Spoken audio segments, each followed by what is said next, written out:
I do think it's a cool idea, but I just don't trust it personally yet. Maybe one day in the future. Have you guys ever heard of those self-driving taxis? Basically a souped up Tesla that's made purely for a driverless experience. Yeah, you could sit in the driver's seat, but then there's no steering wheel. So you're basically just at the mercy of a robot. You know, fortunately for me, I don't really have to worry about that problem because there are no self-driving taxis where I live. Yeah, it's even hard to get an Uber where I live. So, you know, has its own challenges. I tend to just travel everywhere on my motorcycle, but let me know down in the comments if you guys have ever seen or ridden in one of these driverless taxis like the Waymo company or anything like that. Just let me know your experience with them because I don't really trust them, to be honest. I don't think the technology is advanced enough for me to put my life in the hands of this AI in this car, in this computer driving around on its own. I just don't think we're there yet. Maybe in the future one day I'll get in one and be able to control my anxiety, but for now I probably will not be riding in one anytime soon. You know, you hear about these self-driving cars always getting into accidents, or it's not super common, but it happens, and it's not perfect because, you know, as they're driving around they do collect this information, it sends it back to their headquarters, and then it feeds the computers more information on what to do and how to safely maneuver around different cities and stuff like that. I know there are certain safety protocols, and they say it's like 70% less likely or 40% less likely to be in a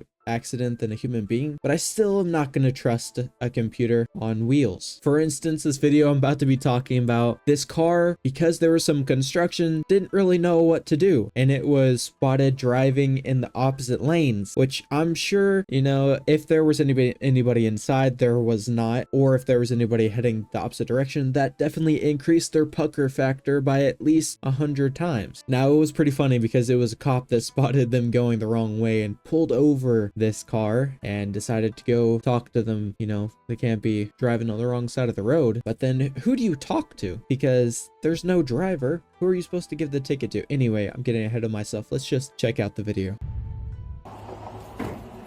Yeah, it stopped. It's a 92 Adam Sam, or a 92 Adam 2 Sam Paul, and there's no driver.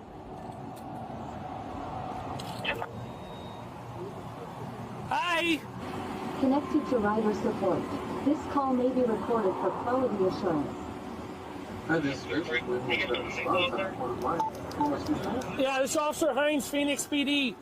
So, your car here drove into oncoming lanes of traffic. Okay, I will go ahead and take a look at that right now. Yeah, there's like a little bit of a construction area, and it went into opposing lanes of traffic, which is real bad. So far? Yeah. I couldn't help but come over, just out of morbid curiosity. Yeah. I thought maybe there's a passenger or something. No, like, you know the construction here? Yeah. It was eastbound in the westbound lanes. Oh! Which is real bad. Yeah. And then, so I light it up, and then it takes off through the intersection. Same thing, what are you supposed to do? I appreciate your time. I'm just pulling up all the information. Okay, yeah, I don't know if you're able to kind of like review the video or something. Yes. Okay, great. I hate to be that guy, but it's definitely not morbid curiosity because there's nothing morbid about the situation. Anyway, let's move past that too. The thing is, imagine pulling over a car as a police officer. You get up to the window and you have to talk to customer support. At least it's a human being he gets to talk to. You know, most of the time you call a human, like a customer service phone number, and you just get to talk to a robot until you have to pressure this robot on the phone for like 20 minutes just to finally be able to talk to an actual representative, a real human being. But that is pretty crazy. You know, are there any rules or laws to this? Like, did they get in trouble? Because I mean, if someone was driving the opposite lanes, they'd probably be getting a DUI and different stuff like that, being evaluated, seeing if they're driving under the influence. But you know, this computer just, I guess, had a little too much code, couldn't handle the extra input. That's kind of cool though that the car knew it was being pulled over, and then I guess they have some kind of feature where it just contacts someone with the company that can talk to the officer. But still, like, if there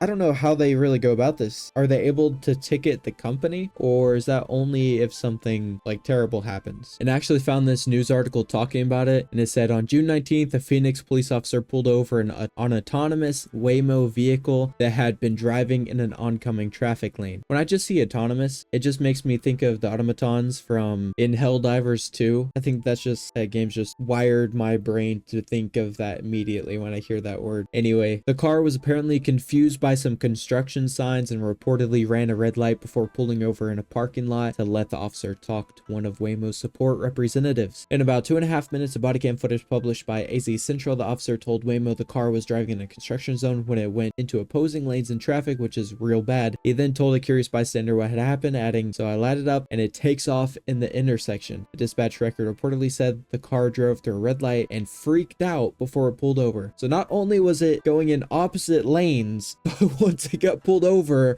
it tried to run from the police. Bro, what are they teaching these cars now? This isn't Fast and the Furious. Just runs a red light once he sees the cherry come on from the police car.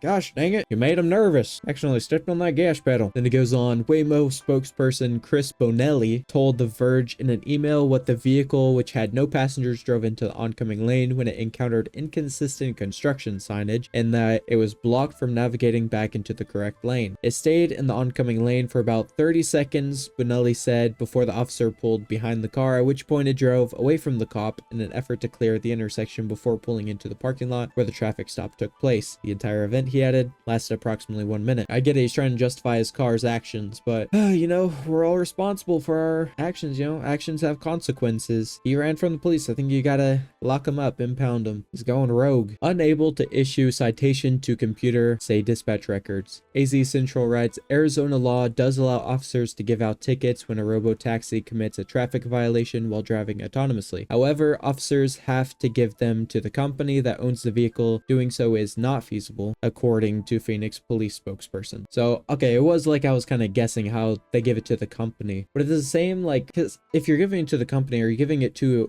an exact person that owns the company, or do you give it to different people? It's still not very clear, because I know you can only have so many traffic infractions on your record before it becomes a real problem. Waymo told Fox 10 Phoenix that its cars are 3.5 times more likely to avoid a crash than a human being. It has said in the past that its cars are 2.3 times less likely to end up in a police reported crash. Even so, the National Highway Traffic Safety Administration is investigating almost 24 incidences involving the Alphabet-owned company's vehicles. In recent months, the cars have been recorded endangering other road users, and both Cruise and Waymo have had a history of interfering with emergency responders. The company also had to recall its vehicles last month after one collided with a telephone pole. I mean, there you go. That's exactly why I don't trust them right now, because yes, maybe they're less likely, but still, I think I'd rather trust my own odds than put my life in the seats of this computer, because I don't think a telephone pole would feel so good. Anyway, that's all I really had to say about the situation. That is why I personally do not really trust them. You know, tell me about your experiences with autonomous, selfless, or driverless, self-driving cars. And yeah,